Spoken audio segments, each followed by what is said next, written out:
अस्सलाम वालेकुम।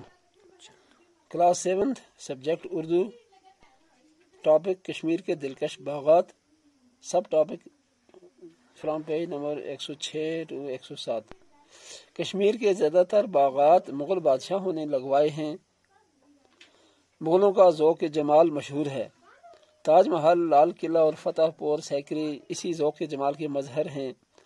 बागों का शौक़ वो तुर्किस्तान और ईरान से अपने साथ लाए थे। कश्मीर के कुदरती मनाजर और यहाँ की आब व हवा ने मुग़लों के ज़ौक़ जमाल को और भी जला बख्शी।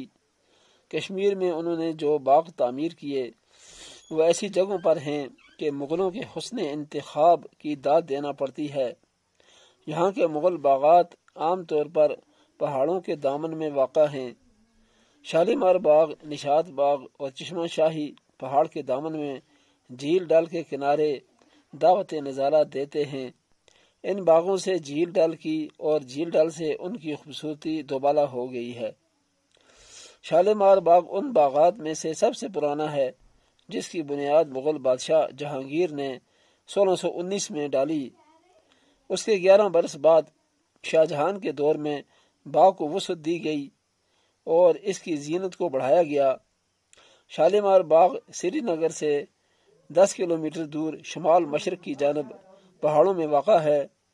ये 4 बराबर तबक़ात में मुनक़सिम है। ऊपर से बाग में एक नदी दाखिल होती है और इसके बीचों बीच गुजरते हुए नीचे डल झील से मिलती है। इस नदी पर कई छोटी बड़ी 12 दरियाँ तामीर की गई हैं। ऊपरी तबके के वस्त में स्याह रंग मरमर की जो 12 दरी है, इसमें बादशाह गर्मियों के दिन गुजारता था। ये 12 दरी 25-30 फुट ऊंचे एक चबूतरे पर बनी है। आज का सबक खत्म हुआ। आइंदा इससे आगे पढ़ेंगे।